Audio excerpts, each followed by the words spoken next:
RTP. Ya está con nosotros a esta hora Roger Celi, coordinador del Observatorio Legislativo, un año de gestión de labor de la Asamblea Nacional. ¿Cómo evaluar la aprobación de las leyes? Más de 20 normativas aprobadas, cerca de 30, si no estoy equivocándome en la cifra, pero 9 de ellas fueron enviadas directamente o vinieron del Legislativo. Bienvenido a la mañana en RTP, gracias por acompañarnos. Muy buenos días, muchísimas gracias por la invitación. Un saludo para la audiencia de RTP.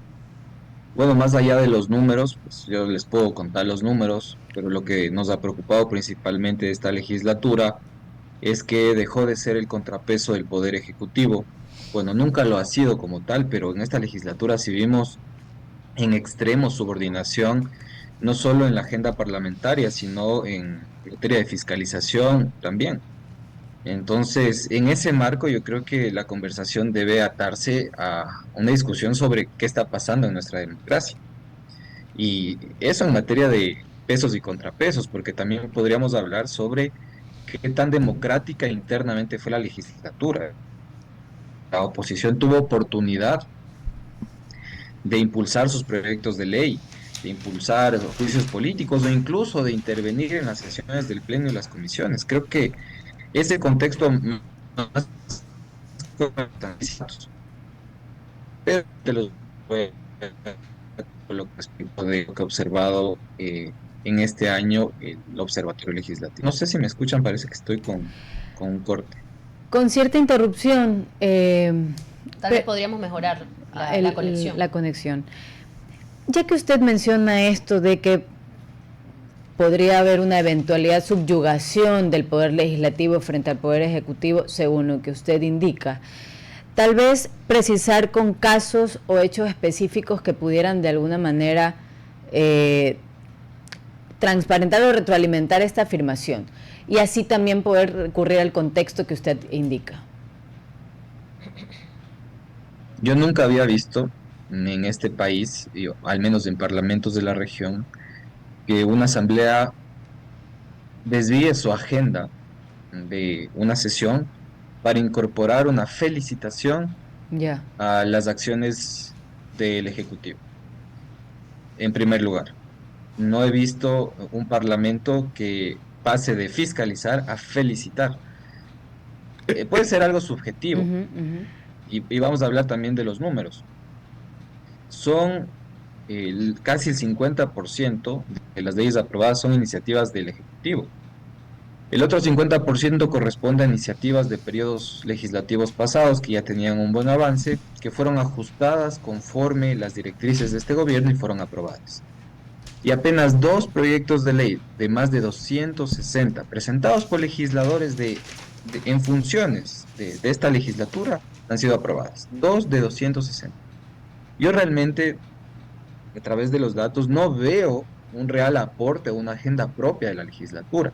Y si vamos a algo más técnico que tiene que ver con la planificación del Parlamento, ustedes sabrán que hasta 60 días de iniciado el periodo legislativo, el presidente tiene la obligación legal de presentar una agenda parlamentaria. Esa se presentó en los últimos días, casi para ya cumplir el plazo, y esa agenda ha avanzado en un 20%.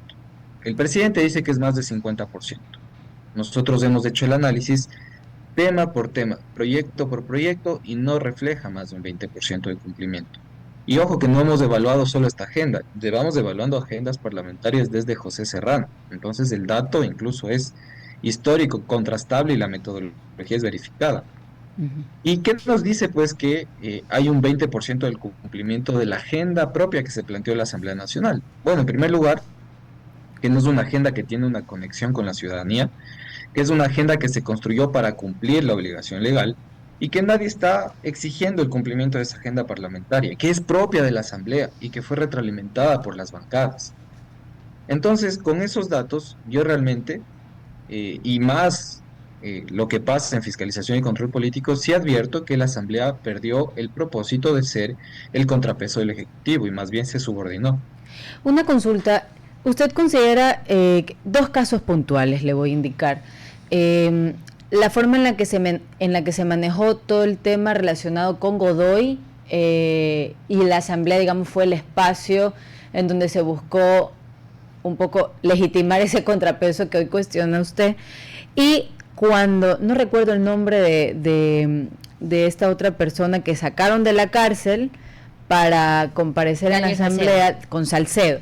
Entonces le pregunto, ¿ese tipo de actuaciones también mancha la legitimidad de la Asamblea? Es decir, que se utilice el espacio legislativo para corresponder con ciertas agendas que podrían convenirle bastante bien al Ejecutivo, sobre todo en las dinámicas de, digamos, de enemigos públicos, por decirlo de alguna forma. Por supuesto, eso es así. Lamentablemente, el diseño institucional de nuestro Parlamento da para que la Comisión de Fiscalización y Control Político y la herramienta como tal de pedidos de información, de comparecencias, de juicios políticos, sean utilizadas con fines, yo no diría políticos, ahí haría un matiz. Yo creo que es con fines partidistas, que es distinto. Cuando hablamos de partidos, también hablamos de campaña. Y desde mi punto de vista, este año la Asamblea Nacional, gran parte del tiempo estuvo en campaña, a propósito de las movilizaciones del Pleno de la Asamblea Nacional a territorio. Pero bueno, para no salirme del tema de fiscalización, esos espacios fueron utilizados, como usted bien menciona, para el show político, para el posicionamiento de mensajes, y para tal vez decirle a la opinión pública que también están a favor de la lucha contra la corrupción, cuando vimos que en el tratamiento del juicio político en contra de Mario Godoy fue todo lo contrario. Había realmente la intención de dilatar el proceso para que Mario Godoy de alguna manera permanezca en el cargo hasta ver qué pasa.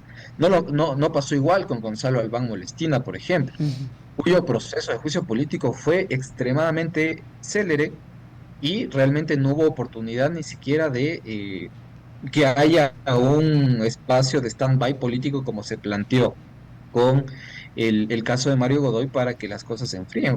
Dos raseros totalmente distintos.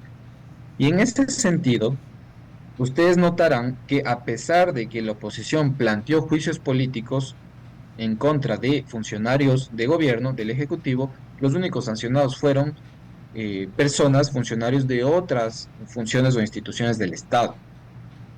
Casos como el ministro de Defensa, casos como la ministra de Energía y como el exministro de Salud, Jimmy Martin, pues quedaron blindados.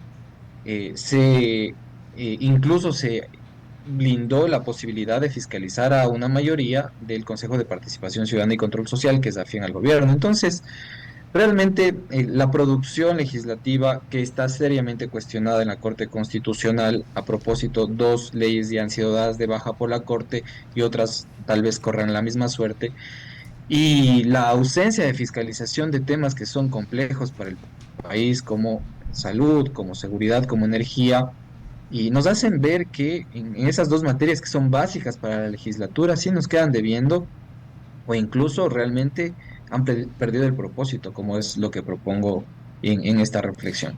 Señor Salí, ya que usted dice que viene haciendo un estudio desde la época en la cual el señor José Serrano fue presidente del Legislativo, si quisiera consultarle si se tiene algún tipo de porcentaje de cómo ha ido mejorando o desmejorando la calificación o aceptación de la Asamblea Nacional ante la ciudadanía, o tal vez esa confianza que se le tiene al Parlamento. ¿Y por qué le digo esto? Porque, a ver, lo que estamos observando no es nuevo.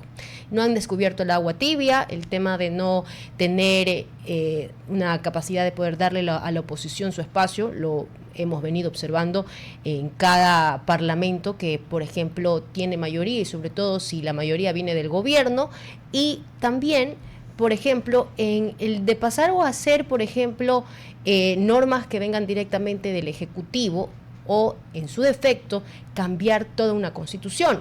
Si usted me puede ayudar con un histórico, por ejemplo, de cómo ha venido mejorando o desmejorando la calificación parlamentaria. Bueno, ahí hay dos cosas. La primera es el hablar de percepción de la ciudadanía frente al poder legislativo. Y depende quién haga la encuesta. Realmente hemos visto incluso, y antes de hablar de los datos más objetivos, hemos visto que incluso la propia legislatura, porque nosotros desde Ciudadanía y Desarrollo también contamos con un observatorio de contratación pública, en anterior periodo legislativo incluso se pagó una encuestadora para que haga un análisis de opinión de la propia Asamblea. ¿Qué independencia puede haber cuando la legislatura paga su propia encuesta? Y bueno, en esa época recuerdo yo que la Asamblea le quedaba debiendo, incluso rondaba el 3 al 7% de buena calificación o percepción positiva de la ciudadanía frente a su trabajo. Ahora han lanzado también una cifra que no es transparente al respecto de quién hizo la encuesta sobre que la Asamblea empezó con un porcentaje de credibilidad por encima del 50% y ahora pues evidentemente estará cayendo. Pero como digo, nosotros no trabajamos indicadores de percepción, trabajamos indicadores que pueden ser cuantificados con base en información pública de la Asamblea Nacional. Y a propósito del histórico que usted plantea, pues sí, es importante señalar que tal vez en la mayoría de periodos legislativos, y también esta información reposa en nuestro informe que está publicado en nuestras redes sociales, ningún presidente de la Asamblea en su mayoría se ha pegado a la agenda que ha aprobado con las bancadas. La agenda ha funcionado conforme a la coyuntura y la agenda ha funcionado en mayor y menor medida conforme la interferencia, la gobernabilidad o la subordinación que puede haber frente al Poder Ejecutivo, porque son distintas las dinámicas. Yo ahora en esta legislatura veo subordinación, porque con datos les he demostrado que el aporte de la legislatura ha sido mínimo, dos de 266 proyectos de los legisladores, de las cabezas de los legisladores. Y lo demás pues ha sido por parte de la agenda del Ejecutivo, pero hay variantes y les voy a comentar. Por ejemplo, José Serrano tuvo un 14% de avance de su agenda, Elizabeth Cabezas un 34%, César Litardo un 71%, Guadalupe Llori un 40%, Saquicela tuvo un 69%, Cronfle 38%, Veloz 44% y Olsen, lo que hemos indicado, un 20%. ¿Qué Pero nos en dice, mismas pues? temporalidades, digamos. No, evidentemente Ajá, son eso distintas sí, para la temporalidades porque hay comparación. volatilidad. Ujú. Sí, es importantísimo. Por ejemplo, y ahí hay un dato que nos puede mostrar un matiz. Viviana Veloz estuvo 7 meses y llegó a un 44%. Bien. Olsen tiene 12 meses y tiene un 20%. Cronfle 10 meses, un 38%. Saquicel 11 meses, Llori 12 meses. Y el que más tiempo estuvo con algo de estabilidad fue César Litardo. Realmente él cumplió con el periodo de 2 años que establece la ley y logró un 71%. Ahí pues hay varias cosas que decir. Por ejemplo, y es un indicador que también nosotros analizamos, y es cuál es la agenda o el orden del día que plantea el Pleno de la Asamblea Nacional.